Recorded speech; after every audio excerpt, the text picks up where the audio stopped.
Good morning, student. So now we have the fourth video of integration series. This is the fourth video of integration series we have. For myself, Dr. Mukesh Nautiyal. Those they are first time in my channel. So please subscribe my channel and share it and like it also. Okay. So integration by parts. So therefore we have integration by parts. So first of all, what is the formula of integration by parts? As we know that in differentiations we have, when we have more than one functions in multiplication, then we are going to apply the product rule in case of differentiation. With the same way in integration, when we have more than one function in multiplications, then we can apply the rule of integration by parts. So what is the rule of integration by parts? So let me understand that the f1x and f2x. Okay, for example, we have a two function in multiplication. The first function is f1x and the second function is f2x, and we want to find the integrate of these two functions. If you want to find the integrate of these two functions, then you have the formula. You have the first function and the integration of second function minus differentiation of first function minus differentiation of first function, integration of second function and the integration of whole. यानी कि आपको पहला function लेना है, फिर दूसरे function का आपको इंटीग्रेशन करना है, फिर डिफरेंशिएशन फर्स्ट फंक्शन का, इंटीग्रेशन सेकंड फंक्शन का, फिर पूरे का आपको क्या करना है, दोबारा से इंटीग्रेशन करना है. So this is the formula of integration of parts. We have first function, integration of second, then differentiation of first, integration of second and then whole का इंटीग्रेशन. ओके गाइस, लेकिन अब जैसे आपने डिफरेंशिएशन में करा तो डिफरेंशिएशन में ज़्यादा प्रॉब्लम थी नहीं कि वहाँ फर्स्ट किसी को भी मान लो और सेकंड फंक्शन किसी को भी मान लो. वो मैटर नहीं करता था कि जिस फंक्शन को आपको फर्स्ट मानना है उसको फर्स्ट मान लो और जिसको आपको सेकंड मानना है उसको सेकंड मान लो. जिस फंक्शन को आपको फर्स्ट मानना है उसको फर्स्ट मान लीजिए और जिसको आपको सेकंड मानना है उसको आप सेकंड मान लीजिए. लेकिन यहाँ पर ये मैटर करता है कि आप फर्स्ट फंक्शन किसको मानेंगे और सेकंड फंक्शन किसको मानेंगे. तो उसके लिए आपको ये रूल याद रखना है, दैट इज आइलेट. इस रूल का नाम है दैट इज आइलेट. आई माने इनवर्स, एल माने लॉगरिथम, ए माने एल्जेब्रिक, टी माने ट्रिग्नोमेट्रिक एंड ई माने एक्सपोनेंशियल. इनवर्स फंक्शन जैसे कि आपके पास होते हैं sine inverse x, cos inverse x, tan inverse x. Okay, these are the inverse functions we have. Then the logarithm functions you have, for example log x, we have log a raised to the power x. You have when we are using log with the functions, that function is known as log function. Then algebraic function you have x. पता ही आपको algebraic functions क्या होते हैं. जो algebraic functions हो गए, x आ गया, ये टाइप के जो functions आ गए. Then trigonometric functions. So trigonometric function, that is like sin x, cos x, tan x and so on. Okay, and the exponential function ex you have, that is a raised to the power x you have. These are a type of the function is known as the exponential functions. So ये मैंने क्यों बनाया ये chart आइलेट. This is very important chart. So इसी series में आपको functions मानने हैं, मतलब फर्स्ट आपको इसी सीरीज में मानना है. जैसे कि मान लीजिए आपके पास एक इनवर्स फंक्शन है और एक लॉगरिथम फंक्शन है. फॉर एग्जांपल मेरे पास साइन इनवर्स एक्स भी है और मेरे पास लॉग एक्स भी है. तो सीधी सी बात है, आई पहले आया है तो आप इसको फर्स्ट फंक्शन मानेंगे और इसको क्या मानेंगे, सेकंड फंक्शन मानेंगे. इसको फर्स्ट फंक्शन मानेंगे और इसको क्या मानेंगे, सेकंड फंक्शन मानेंगे. लेकिन मान लीजिए आपके पास ऐसा है, कैसा, आपके पास आ गया एक्स टेन एक्स आ गया, तो आप देखेंगे कि पहले एल्जेब्रिक है फिर ट्रिग्नोमेट्रिक है, पहले एल्जेब्रिक है ट्रिग्नोमेट्रिक है. तो आप इस एल्जेब्रिक फंक्शन को फर्स्ट मानेंगे और ट्रिग्नोमेट्रिक फंक्शन को क्या मानेंगे, सेकंड फंक्शन मानेंगे. समझ में आ रहा है.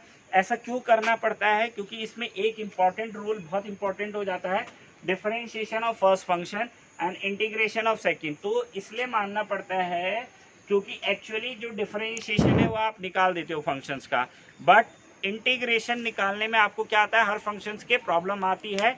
इसलिए ये एक व्यवस्था बना रखी है, एक अरेंजमेंट है, ताकि आप यहाँ पर जो कॉम्प्लिकेशंस है उससे आप बच पाओ. तो कैसे सॉल्व करना है मैं आपको एक दो एग्जांपल प्रूफ करके देता हूँ. We will take 1-2 example.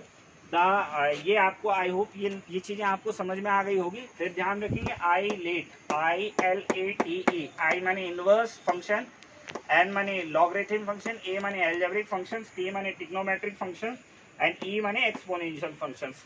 सो आपको फर्स्ट और सेकंड फंक्शन आपको इसी के अकॉर्डिंग मानना है। जो पहले आ रखा है वो फर्स्ट आएगा, और जैसे मान लो आपके पास एक फंक्शन इनवर्स फंक्शन और एक एक्सपोनेंशियल है, तो आप इनवर्स फंक्शन को क्या मानोगे, इनवर्स फंक्शन को फर्स्ट मानोगे और एक्सपोनेंशियल फंक्शन को क्या मानोगे, सेकंड फंक्शन ट्रीट करोगे। Okay guys, so now for example मैं आपको कुछ अच्छे एग्जांपल देता हूं जो आपको जल्दी आपको ये जो है क्लियर हो जाएगा, इंटीग्रेशन बाय पार्ट्स। और मैं अभी आगे इसी सीरीज में और वीडियो भी लाऊंगा तो उसमें भी लाएंगे। अभी इसके बाद हम मान लेंगे इंटीग्रेशन बाय पार्शियल फ्रैक्शंस, लेकिन इसके लिए आप चैनल को सब्सक्राइब जरूर कर दीजिए, और जो फर्स्ट टाइम आ रहे हैं वो जरूर सब्सक्राइब करके साथ में बेल आइकन, ताकि आपको हर नए वीडियो का नोटिफिकेशन मिलता रहे। Okay guys, so for example we have, लो एक क्वेश्चन हम लेते हैं, that is x log x। For example मैंने लिया x log x। Okay, problem x log x। Okay, x log x तो सिंपल प्रॉब्लम है। फिर मैंने बोला, अभी मैंने आपको बताया था आईलेट, तो आईलेट के हिसाब से अगर आप देखें, तो आईलेट के हिसाब से अगर आप देखें, आईलेट के हिसाब से अगर आप देखें तो आपको पता है इनवर्स, एक आपके पास एल्जेब्रिक और एक आपके पास लॉगरिथम है।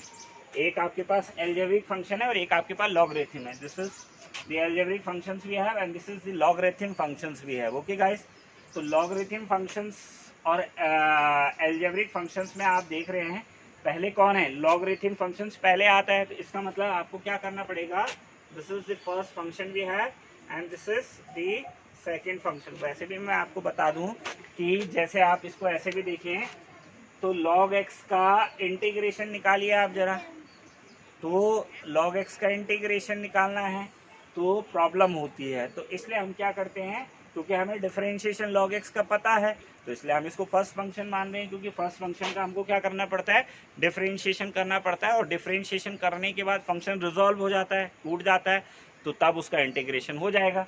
तो इसलिए क्या करा आपने, और उस रूल से भी आप माने तो log x आपका फर्स्ट फंक्शन हो गया, ये सेकेंड फंक्शन। अब फॉर्मूले में लगाएंगे तो मैंने कहा first function log x। Okay, first function, then integration of second function, integration of second function, then d by dx of, then d by dx of first function, and then integration of second function, and then whole ka integration। okay guys, so we have now, this is log x, you have log x, and then this is you have x square by 2, and log x का कितना हो जाएगा, that is 1 upon x, the differentiation of log x is 1 upon x, and this is x square by 2, and then dx you have x से x cancel हो जाएगा, तो this is x square by 2 and this is log x, and ये आ जाएगा 1 upon 2, constant है बाहर हो जाएगा।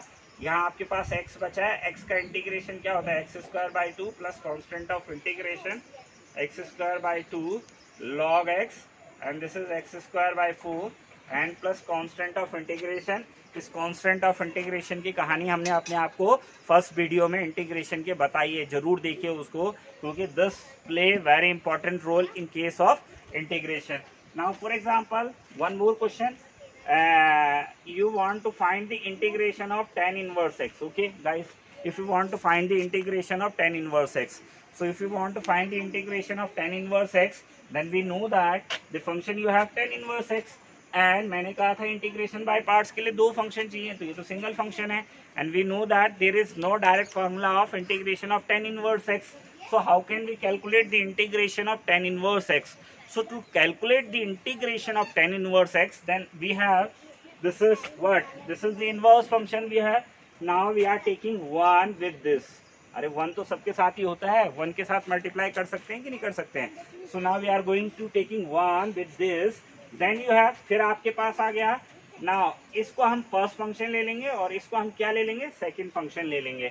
क्यों ले लेंगे, क्योंकि इसलिए लेंगे क्योंकि tan इनवर्स x का आपको इंटीग्रेशन पता होता तो आप सीधा ही निकाल देते, इसलिए हमें डिफरेंशिएशन पता है। So we are taking the first function as a tan inverse x will treated as a first function. So then again you are going to apply the rule of integration by parts. Then you have what, this is first function, that is tan inverse x first function, then integration of second, then integration of second, then d by dx of first, d by dx of first, then integration of second, and then whole ka integration. Okay, so this is we have tan inverse x, and the integration of 1 x. tan inverse x का integration कितना होता है, differentiation sorry, 1/1 plus x square, and the integration of 1 is x, and this is dx you have. तो ये आ जाएगा आपके पास, ये आ जाएगा आपके पास कितना आ जाएगा, that is x tan inverse x, and this is you have x upon 1 plus x square, and then dx you have. Okay guys, now अब हम इसको solve, so we have now x upon, ये आ गया हमारे पास कितना, that is x, and this is tan inverse x. Okay guys, and then you have x upon 1 plus x square and then dx. तो इसको कैसे सॉल्व करेंगे, इसको t मान लेंगे आप, तो that is t हो जाएगा आपके पास 1 plus x square, then dt by dx कितना आ जाएगा, that is 2x, and dt by 2 is equal to x dx. So x dx is replaced by dt by 2. तो ये आ जाएगा आपके पास x tan inverse x, and x dx is replaced by dt by 2, and this is t, 1 plus x square को आपने t लिया, ये हो जाएगा x tan inverse x, and 1/2, and 1/t का इंटीग्रेशन क्या हो जाएगा, log t plus constant of integration, then x tan inverse x 1/2, and log t, you have 1 plus x square plus constant of integration c you have. So this is the integration of tan inverse x. And one more example we have. Now I am taking one more example. This is very important example of periodic function. This is related to the periodic function. Do you know that what is periodic function? Those functions are known as the periodic function which are going to repeat their value after some definite interval. जैसे आपको पता है sign और cos कैसे functions हैं, periodic functions हैं, क्योंकि एक वैल्यू के बाद वो अपनी वैल्यू को क्या करते हैं, रिपीट करते हैं. So we want to find the integration of e की power x sin x. Okay guys, आपको किसका इंटीग्रेशन निकालना है, e की पावर x sin x का इंटीग्रेशन आप निकालना चाहते हैं, तो कैसे निकालेंगे, फिर वही है हमारे पास आइलेट, हमें पता है आइलेट. तो आइलेट का मतलब है इसमें एक एक्सपोनेंशियल फंक्शन है और एक ट्रिग्नोमेट्रिक फंक्शन है. तो ट्रिग्नोमेट्रिक को फर्स्ट मान लो, और एक्सपोनेंशियल फंक्शन को क्या मान लो, सेकंड मान लो. ओके, सो क्या हो जाएगा, अगर इसमें आप उल्टा भी कर लेंगे, इसको फर्स्ट मान लेंगे, इसको सेकंड मान लेंगे, तो भी आपको प्रॉब्लम नहीं आने वाला है. लेकिन आपको मानना है तो आप इसको फर्स्ट मान लीजिए, and this is the second function भी है. सो व्हाट, कितना हो जाएगा, द फॉर्मूला यू है first function, then integration of second function, then d by dx of first function, d by dx of first function. So first we have sin x, first function we have sin x, and then integration of second function, and then whole ka integration. Okay guys, so this is we have sin x, e की power x का integration क्या होता है, that is e की power x, and then d by dx of sin x. What is the differentiation of sin x? So sin x का differentiation होता है cos x, so that is cos x, and this is e की power x, and then dx we have. Okay guys, तो अब आप देख रहे होंगे कि ये क्या आ गया, that is sin का cos x हो गया, e की power x और dx. अब ये फिर डबल फंक्शन बन गया, तो इसमें आप फिर प्रोडक्ट रूल लगाओगे, तो ये आ जाएगा आपके पास, that is e की power x sin x. फिर वही करेंगे आपकी बार किसको, cos x को अगर आप फर्स्ट फंक्शन मानते हैं, तो ये आ जाएगा first function integration of second function, then d by d x of first function, integration of second function, and then whole का इंटीग्रेशन. ओके गाइस, सो ये आ जाएगा आपके पास, कितना आ जाएगा आपके पास, so this can be written as, इसको हम लिख सकते हैं कितना, इसको हम लिख सकते हैं,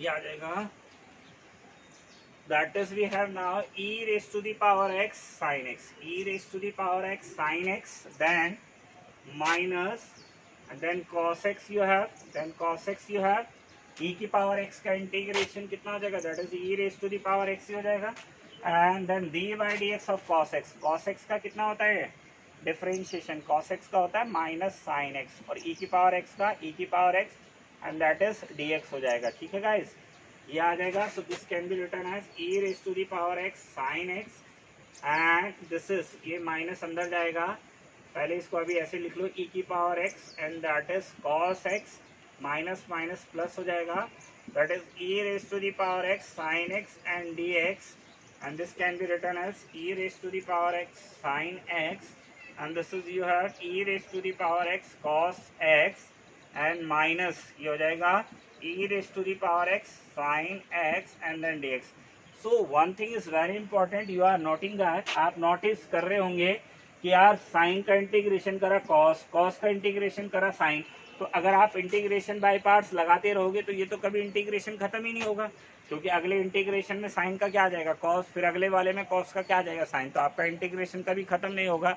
सो मैंने कहा ये पीरियोडिक फंक्शंस के इंटीग्रेशन है, क्योंकि साइन और कॉस कैसे फंक्शंस होते हैं, तो ये पीरियोडिक फंक्शंस होते हैं। तो इनके लिए एक ट्रिक होती है, वो ट्रिक क्या है कि आपने इसको आई एज्यूम करा था, that is I is equal to e की पावर एक्स साइन एक्स। अब ये रिपीट हो गया, अब ये क्या हो गया, दैट इज रिपीट हो गया। आपने जब शुरुआत में लिया था integration of e raise to the power x sine x, then you are going to assume it as I assume किया था। नाउ अब यही फंक्शन आ गया दोबारा, दैट इज आई, और इसके लेफ्ट हैंड साइड में क्या चल रहा है आपका, लेफ्ट हैंड साइड में आई चल रहा है, तो this can be written as I e की power x sine x e की power x that is cos x and this is minus I. ये आई इधर आ जाएगा तो ये कितना आ जाएगा, ये आई इधर आ जाएगा तो प्लस हो जाएगा, I plus I 2i and that is e की पावर एक्स कॉमन ले लो आप, तो ये आ जाएगा आपका sine x minus cos x and I is equal to कितना हो जाएगा, e raise to the power x by 2, this is sine x minus cos x. Okay guys, and I you have, I कितना था, e की power x sine x का integration था ना, तो इसका मतलब आई की जगह अगर आप वो रखोगे, आई कितना था आपके पास, इंटीग्रेशन ऑफ ई की power x sine x d x is equal to कितना आ गया आपके पास, that is e raised to the power x by 2 and then sin x minus cos x you have. Okay, so this is the and plus you can use here the constant of integrations also, that is c. Okay guys, so this is the solution of such type of a functions. अगर आपको किसी particular problem में problem आती है तो आप comment में जाके कमेंट भी कर सकते हैं, हम आपको उसका वीडियो बना के दे देंगे, लेकिन आप चैनल को लाइक करें, सब्सक्राइब करें और शेयर करें अपने दोस्त। Thank you.